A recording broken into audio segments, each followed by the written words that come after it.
詳細內容。香港特別行政區成立28週年，灣仔金紫荊廣場朝早舉行升旗儀式。行政長官李家超再強調，香港寧願做艱難嘅改革者，都唔能夠做安逸嘅停滯者。向國旗站立！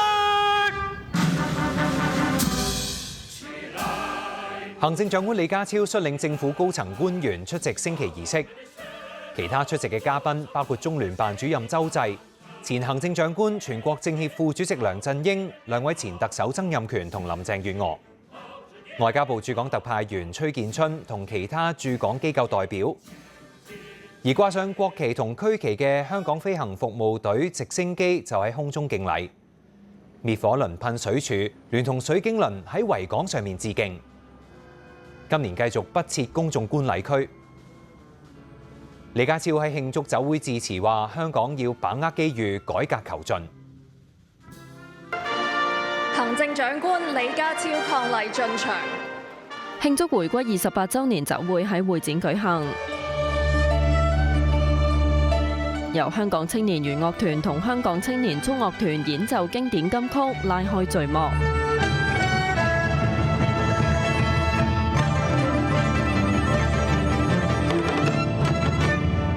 國歌，全體就唱國歌。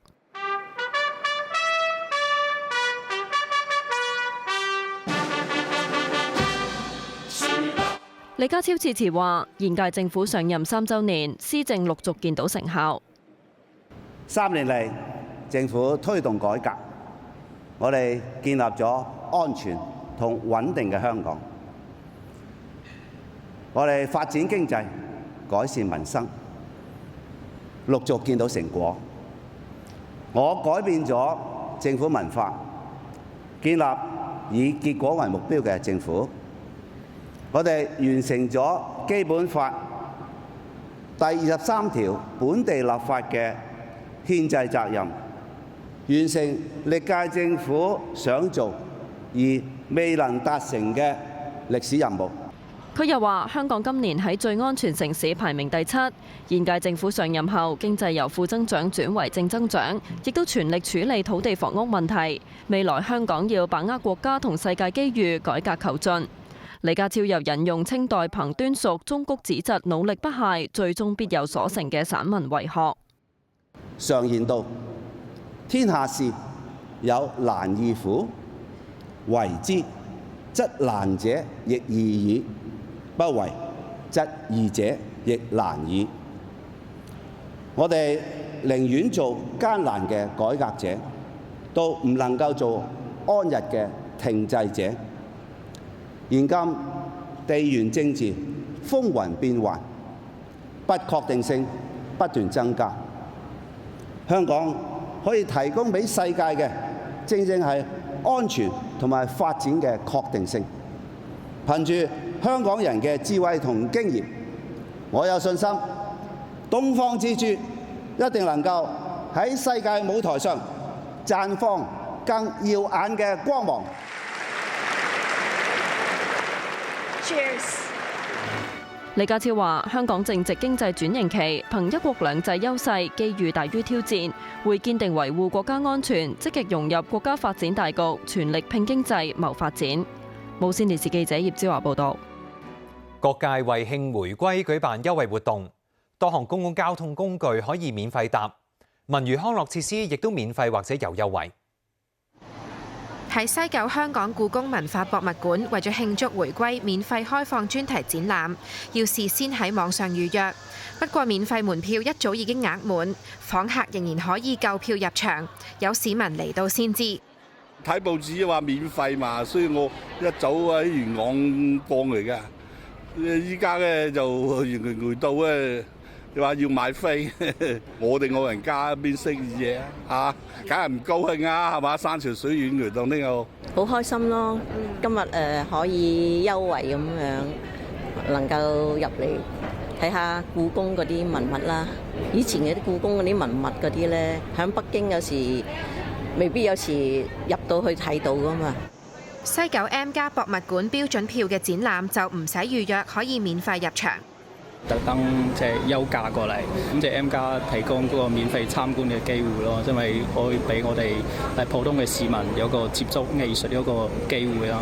香港故宮文化博物館同 M+ 博物館朝10晚8開放，其中 M+ 博物館嘅最後入場時間係下午6點鐘。康文署多項室內同埋戶外嘅康樂設施，7月1號同樣免費。開心咯，唔使俾錢游水啊咁樣，咁就剩翻錢可以買嘢食啊嗰啲。回歸游水，大家健康啲咯，國家都靠人民啊嘛，大家人民身體健康咪好咯，國家富強咯。我覺得好開心啊！真係好耐冇打羽毛球同乒乓球啊，難得今日大家都放假。多項交通工具亦都免費乘搭，天星小輪來往尖沙咀同灣仔航線免費。喺尖沙咀碼頭贊助商設置攤位，送出大熊貓公仔等嘅禮物。開心啊！唔使錢咪開心啊！多啲活動，我哋政府呢繁榮最好。就啲市民呢多啲優惠。電車即日起至3號免費乘搭。港鐵就提供3至11歲兒童免費乘搭機場快線，60歲或者以上嘅市民半價。亦都喺手機應用程式推出抽獎，送出71000張電子車票。無線電視記者魯卓文報導。超過4000間食肆同埋商店參與慶回歸優惠活動，提供折扣或者送贈品。有市民就話因為咁而留港消費。有連鎖餐廳集團全線提供全日堂食7/1折。喺北角呢一間分店，由早餐時段開始排長龍。食多幾次，可能今日食3餐添，都平200-300蚊㗎咁樣。如果你食得多嘅話，總之唔好北上啦，淨係喺香港做幫襯。負責人話預備多1倍嘅人手同埋食物。嗱，因為有個優惠啦，平時有啲顧客佢唔係好捨得嗌嘅餸，今日咧佢哋會嗌多啲。有餐廳提供消費滿71蚊送小食，有餅店就可以用7個1加購1杯咖啡。今年有超過4000間嘅食肆、超市同埋便利店等等參加慶回歸嘅優惠活動。有優惠嘅地方，好多都有人龍。觀塘呢一個商場慶祝回歸28週年，身份證號碼有2或者8字，就可以領取20蚊嘅餐飲優惠券。喺遊客區尖沙咀呢一個商場嘅美食廣場，指定餐牌有7/1折。這個7/1節還是非常的，大家還是很重視的感覺，覺得7/1附近可以經常過來。負責人表示，生意比平時多3成，但係成本就多1倍。我哋係唔係太大影響嚇，但係如果你長期做咧就好大影響。我哋希望香港可以有翻個氣氛喺度咯嚇，即係大家都好開心咁留港消費嚇。嚟港消費嘅人一定會少，同埋咧我相信嚟香港過我哋呢個回歸日嘅內地同胞咧，我相信都會多。所以點解我成日都話你北上消費咧係你嘅損失。張宇人又話，正喺度同飲食業界部署緊11國慶嘅優惠折扣，有望到時參與嘅食肆數目會多過今次。無線電視記者彭永熙報導。多位司局長就落區響應各界推出嘅優惠。財政司司長陳茂波到灣仔坐免費電車。早晨，飲咗茶未啊？今朝又同市民同旅客傾談。今年係香港回歸祖國28週年，喺國家嘅堅實支持，政府同埋社會各界嘅共同努力下，香港嘅經濟穩步前進，讓我哋同心合力，以改革帶動發展，以創新帶嚟增量。而政務司副司長卓永興、財政司副司長黃偉綸、律政司副司長張國軍同政制及內地事務局局長曾國衛就到灣仔一間酒樓飲茶食點心，享用包括7/1折蝦餃。之後搭免費電車前往利東街，食咗商場免費派嘅雪糕、爆谷同埋攞大熊貓造型氣球。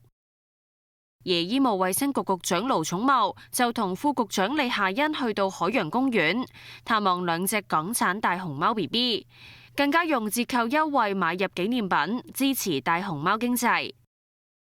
文體旅局局長羅淑佩就去到故宮文化博物館觀賞專題展覽，話故宮免費入場名額雖然已經滿咗，但市民仍然可以去 M+ 觀賞免費展覽。保安局局長鄧炳強就幫襯咗茶餐廳，之後去到超級市場同國貨公司掃貨，形容係抵買又抵食。無線電視記者翟元文報道。